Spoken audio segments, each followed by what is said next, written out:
Mimi nitumie fursa hii kwanza namshukuru Mungu wa haki kwa maamuzi yote mawili yaliyofanyika hapa Babati Manyara.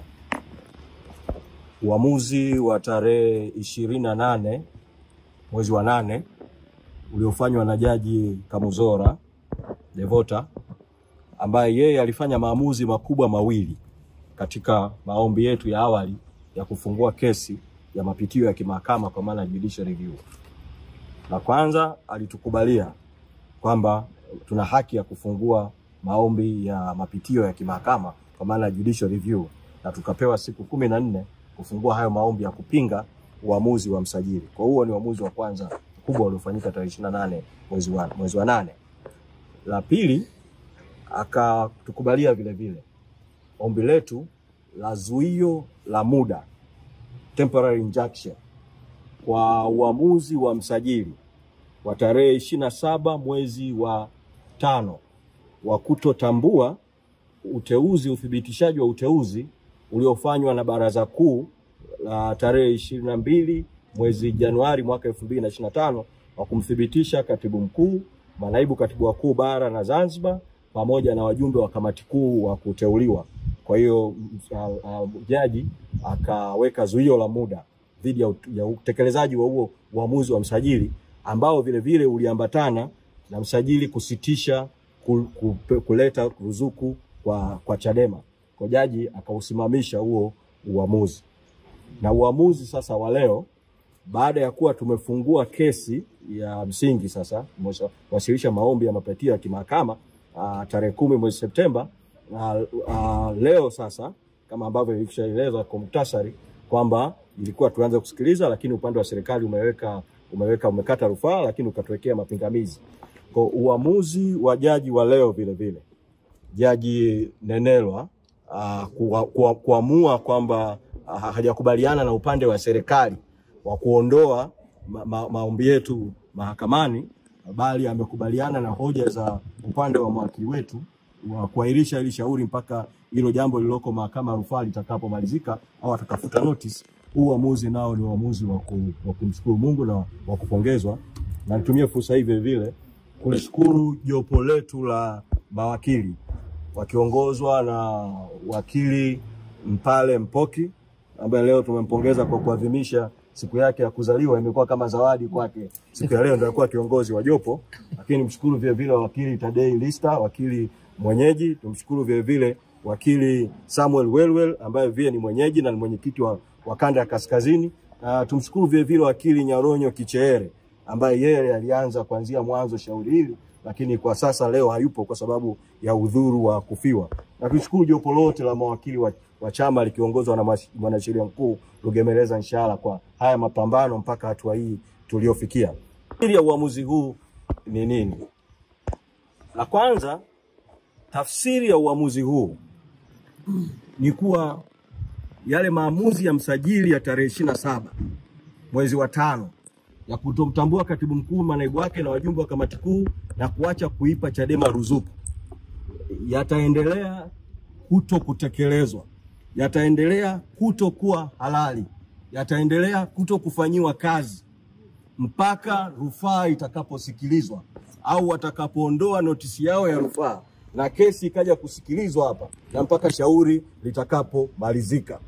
Kwa mwito wangu kwa taasisi zote na wadau wote ambao msajili wa vyama vya siasa aliwapotosha kwa tamko lake kwa umma la tarehe 27 mwezi Mei mwaka 2025 la kutotambua katibu mkuu, manaibu wake, wajumbe wa kamati kuu na kusitisha ruzuku ya Chadema, wadau wote wapuuze tangazo hilo la msajili na wamtambue katibu mkuu, manaibu, wajumbe wa kamati kuu na mambo yaliyofanyika kwenye baraza kuu tarehe 22 mwezi Januari mwaka 2025. Tafsiri ya pili ya uamuzi huu ni kwamba msajili wa vyama vya siasa toka tarehe 28 mwezi wa 8 mahakama hapa ilipofanya uamuzi Manyara, alipaswa awe ameingiza ruzuku aliyoizuia muda wote huo toka mwezi Juni mwaka 2025 kwenye akaunti za chama. Sasa sisi baada ya uamuzi huu wa mahakama hapa Manyara wa tarehe 28 mwezi wa 8 kupitia kwa mkurugenzi wetu wa fedha na uchumi, tulimwandikia barua msajili wa vyama vya siasa, tukamweleza juu ya uamuzi wa mahakama, tukaambatanisha na uamuzi wa mahakama ambao tulipewa nakala tarehe 29 mwezi Agosti. Tukamweleza msajili aingize ruzuku kwenye akaunti ya Chadema. Msajili wa vyama vya siasa siku chache zilizopita ametujibu kwa barua akikataa kuingiza ruzuku au akiacha kuingiza ruzuku kwa kutoa visingizio viwili. Kisingizio cha kwanza ambacho msajili amekitoa kwa barua yake aliyomwandikia makamu mwenyekiti John Heche, badala ya kuiandika kwa katibu mkuu, ametoa visingizio viwili. Kisingizio cha kwanza amesema kwamba kwa sababu kuna notice ya kukata rufaa waliwasilisha mahakama ya rufaa dhidi ya uamuzi uliofanyika tarehe 28 mwezi wa 8 Manyara. Kimsingi ofisi ya msajili wa vyama vya siasa ambayo inaongozwa na jaji wa mahakama kuu, Jaji Mutungi, ile barua kama imeandikwa kwa baraka zake, maana barua imesainiwa na afisa mmoja katika ofisi yake anaitwa Sisti Nyahoza. Ni aibu kwa Jaji Mutungi na ofisi ya msajili wa vyama vya siasa kutokuheshimu amri za mahakama, kutokuheshimu utawala wa sheria. Wao kuandika kusudio la kukata rufaa, notice, hakubatilishi maamuzi ya mahakama yaliyofanyika tarehe 28 mwezi wa 8 hapa Manyara. Kwa kupitia mkutano huu, kupitia mazungumzo haya, namtaka msajili wa vyama vya siasa asikilize kauli ya jaji mkuu aliyoitoa karibuni ya kutaka watu wote, taasisi zote ziheshimu utawala wa sheria, ziheshimu hukumu za mahakama, atekeleze hukumu ya mahakama. Msajili ametoa kisingizio cha pili katika barua yake kwamba hawezi kuingiza ruzuku eti kwa sababu chama cha Chadema kimewekewa zuio lingine la kimahakama kupitia kesi iliyofunguliwa Dar es Salaam na Said Issa na wenzake, kesi ambayo chama kimeshtakiwa bodi ya udhamini na katibu mkuu. Kwa kutokana na lile zuio la tarehe 10 mwezi Juni mwaka 2025 anadai eti sasa hawezi kupeleka ruzuku. Hiki nacho ni kisingizio cha uongo, kwa sababu zuio lile dhidi ya bodi ya wadhamini na dhidi ya katibu mkuu wa chama linahusu kutumia mali na rasilimali za chama kufanya shughuli za kisiasa.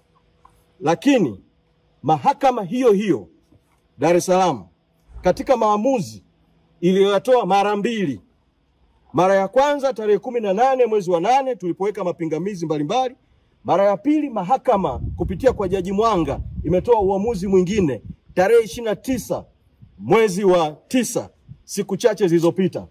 Maamuzi yote hayo mahakama inasema kwamba kuwepo kwa zuio la mahakama hakuizuii bodi ya wadhamini kuendelea na wajibu wake wa kisheria kwa mujibu wa katiba ya chama, kumiliki, kulinda na kusimamia rasilimali za chama, kuendesha akaunti za chama. Kwa malengo hayo tunahitaji rasilimali zetu, mali zetu ambazo ni ruzuku ziko ndani ya ofisi ya msajili, ziingizwe katika akaunti ya chama, ziendelee kulindwa na bodi ya wadhamini.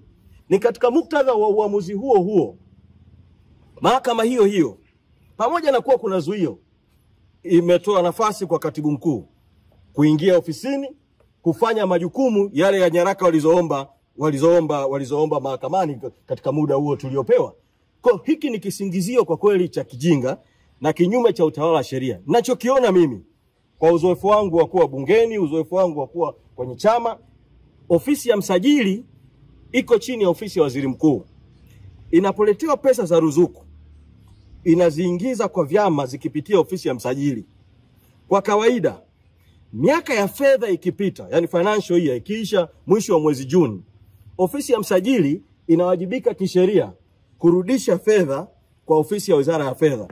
Lakini kwa uzoefu wa nyuma, ofisi ya msajili imekuwa ikichenga kupeleka fedha kwenye baadhi ya vyama vya upinzani, na hizo pesa zinazobaki ofisi ya msajili zinaliwa na wajanja. Sisi hatuko tayari pesa za Chadema ziibwe na msajili na kikundi kingine cha watu.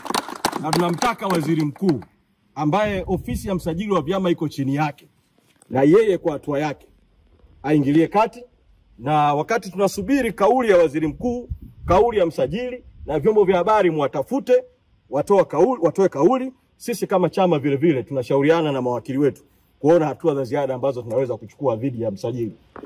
Nashukuru huu uamuzi wa hapa Manyara wa leo, kwa sababu tulisema awali baada ya sisi kuanza mkakati wa no reform no election, kuna njia nyingi sana zinatumiwa na watawala kudhibiti no reform no election.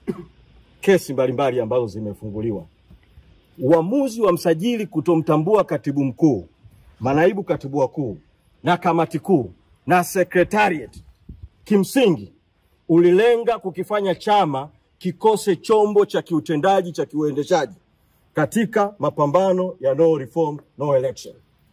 Mpaka katika hatua ya sasa, pamoja na vizingiti vyote tulivyopita, rai yangu kwa wanachadema, tuendelee na mapambano ya no reforms no election mpaka kieleweke. No reforms no election. No reforms no election. No reforms no election. Sasa nitumie fursa hii nikimalizia kuwashukuru sana wananchi wa Tanzania kwa kweli, kwa sababu kwa katiba ya nchi yetu pamoja na ubovu wake, ibara ya 8 ya katiba inasema madaraka na mamlaka ni ya wananchi. Lengo la serikali ni ustawi wa wananchi. Serikali itawajibika kwa wananchi. Hiyo ni ibara ya 8. Na ibara ya 21 inasema kwamba wananchi wana haki ya kushiriki kwenye maamuzi ya nchi yao, ama moja kwa moja au kupitia wawakilishi wao wakiwachagua kwa kura. Mimi niwapongeze wananchi wa Tanzania. Kwa sasa nikisoma kwenye mitandao, nikiangalia kwenye makundi sogozi, ninachokiona mimi ni mapambano ya wananchi katika maeneo mbalimbali, kila mmoja kwa lugha yake na kwa namna yake ambayo ni ya kwenu nyinyi ndio wenyeji. Kesi sasa hivi imeahirishwa bila kusemwa itakuja lini, lakini Mungu jalia tutarudi tena hapa, mjiandae tukija tena hapa mahakamani, lakini msimamo ni ule ule: no reforms no election. No reforms no election. No reforms no election. Mheshimiwa, nakushukuru sana. Mheshimiwa, nataka kusema neno.